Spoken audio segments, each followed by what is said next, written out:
Good morning students, welcome to our new English lecture. Today we are going to see chapter 3.1 Tartary. For the first unit we have completed two units, first units and second unit. तो आपका unit test में 2 units आ चुके हैं. अब मैं यहाँ पर नया यूनिट स्टार्ट कर रही हूँ 3.1 Tartary. So I hope you all have given good exams. You all have given good exams. आप सबको अच्छे मार्क्स मिले हैं. Congratulations. Now let's start with the new unit. The name of the unit is third unit and the name of the chapter is Tartary. So Tartary is basically a imaginary state या imaginary country. एक जो छोटा बच्चा है, एक लड़का है, उसने उसकी इमेजिनरी यानी एक उसने एक स्टेट बनाया है टार्टरी, जहाँ पे उसके हिसाब से सारी चीज़ें चलना चाहिए. उसको लगता है कि उसके लिए एक स्टेट होना चाहिए और उस स्टेट में वो उसका राजा होना चाहिए और उसके हिसाब से उसकी सारी चीज़ें होनी चाहिए. तो टार्टरी बेसिकली एक इमेजिनरी दुनिया है एक छोटे से लड़के की. Okay, so let's start with the poem. If I were lord of Tartary, myself and me alone. अब वो क्या बोल रहा है कि अगर मैं टार्टरी का लॉर्ड यानी एक लौता राजा होता, myself and me alone यानी मैं अकेला होता, वहाँ और कोई नहीं होता. My bed should be of ivory of beaten gold my throne. अब क्या बोला है, जो मेरा बेड है यानी जो मेरी पलंग है वो आइवरी से बनी होनी चाहिए. आइवरी यानी जो एलिफेंट के दांत होते हैं, जो बाहर बड़ा सा ट्रंक होता है एलिफेंट का, उसको तोड़ के उसका बेड बनना चाहिए. यानी वो बहुत एक्सपेंसिव होता है, तो उसको चाहिए था कि उसका बेड जो है वो एलिफेंट के टूथ से आइवरी से बना हो. Of beaten gold my throne, और जो उसका थ्रोन यानी उसकी जो मुकुट है यानी जो उसका ताज है वो गोल्ड से बना हो. And in my court should peacock flaunt and in my forest tiger haunt and in my pool great fishes slant. अब क्या बता रहा है कि और जो उसका कोर्ट यानी जो उसका किंगडम है उसके अंदर पिकॉक जो है अपनी ब्यूटीफुल फेदर को हिलाते रहे, फ्लॉन्ट करते रहे अपनी ब्यूटी को, और उसका जो फॉरेस्ट है वहाँ पर जो टाइगर है वो दूसरों को हॉन्ट यानी डराते रहे, और उसके पूल में अच्छी फ़िश जो है वो सेल यानी होती रहे, बहती रहे, और उसके जो पूल में अच्छी फ़िश हो. देयर फिन्स आर थुवर्ड द सन, और उनकी जो फिन्स यानी जो फ़िश का एक पार्ट होता है फिन्स जिससे उन लोग स्विम करते, तो वो जो है वो सन के जैसा शाइनी होना चाहिए उसके इसका फ़िश का.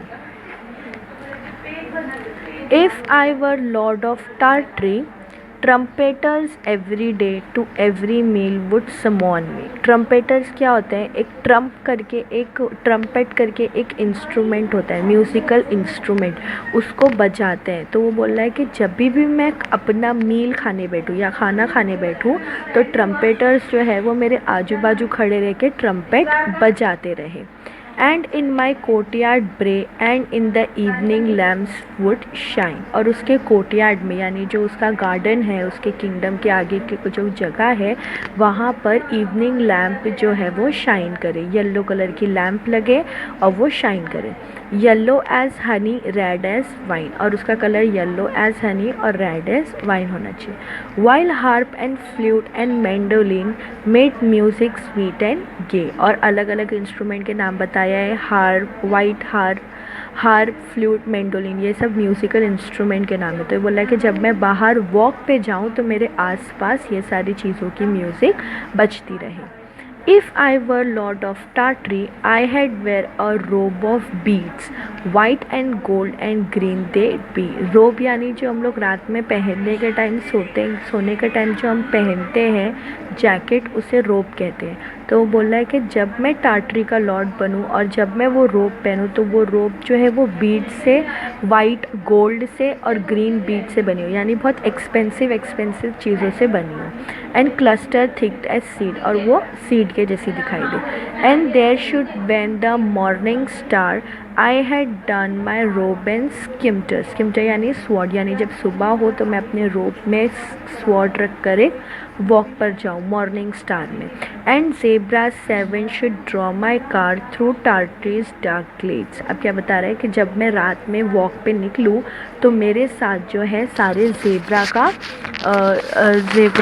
ज़ेब्रा होने चाहिए. ज़ेब्रा जो है उसको लगता है कि बहुत ज़्यादा अच्छे होते हैं, तो बोलता है कि 7 ज़ेब्रास मेरे साथ मेरे कार में लगे होना चाहिए और मेरे साथ टार्टरी की वॉक पे जाना चाहिए. Lord of the fruits of Tartary, her river silver pale, lord of the hills of Tartary, glen thicket wood and dell. अब वो बता रहा है कि मैं जो हूँ पूरी टार्टरी में जितने भी फ्रूट है सबका मैं मालिक हूँ, और जितनी भी रिवर बह रही है उसका भी मैं मालिक हूँ.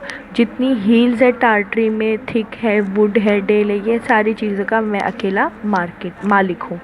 Her flashing star, her ceasing breeze, her trembling lake like formless sea, her bird delighting citron trees in every purple well.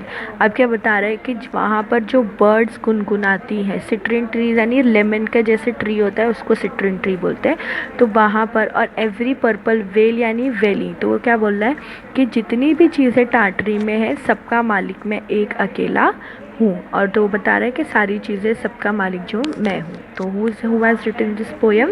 Walter de la Mare. He has written this poem. It is a very nice poem. Now for the homework you have to follow this. First you have to give the meaning of show off proudly, यानी इसका मतलब क्या हो सकता है आपको उसमें से ढूंढना है. Tilde move at an angle, इसका भी आप कंप्लीट द फॉलोइंग फ्रेज, आपको इसको फ्रेजेस को कंप्लीट करना है. जैसे ब्रीज का मैं बताती हूँ, तो ब्रीज का यहाँ पे क्या दिया है, सेंटेड ब्रीज, तो यहाँ पे वहाँ पे सेंटेड आ जाएगा. और फिर क्या है म्यूज़िक, म्यूज़िक के बारे में उसने क्या बताया है, डिलाइटफुल म्यूज़िक, वहाँ पे डिलाइटफुल म्यूज़िक आ जाएगी. ठीक है, ये सारी चीज़ें. Find the example of alliteration from the poem. Alliteration क्या होता है, जिस एक सेंटेंस में एक अल्फ़ाबेट बार बार रिपीट होता है उसको हम लोग एलिट्रेशन कहते हैं. मैं आपको एक एग्जाम्पल दिखा दे रही हूँ. हाँ, थ्रू टार्टरीज डार्क ग्लेड, तो इस थ्रू टार्टरी ये वाली लाइन में टी और टी बार बार 2 बार रिपीट हुआ है, तो ये एलिट्रेशन का एग्जाम्पल हो गया. ऐसे ही आपको पूरी पोएम में से जितने एलिट्रेशन के एग्जाम्पल्स हैं वो आपको लिखने हैं. ठीक है. After that right the rhyming words, आपको राइमिंग वर्ड्स लिखना है. Find the names of musical instrument and animal, आपको ऐसा म्यूजिकल इंस्ट्रूमेंट्स के नाम लिखने हैं जितनी भी पोएम में आया है, और एनिमल के नाम लिखने हैं. ठीक है, जितनी भी पोएम में आए हैं. ओके, चलो, this is your homework. Do it and send it in the group with your name, and please do send the homework. Thank you.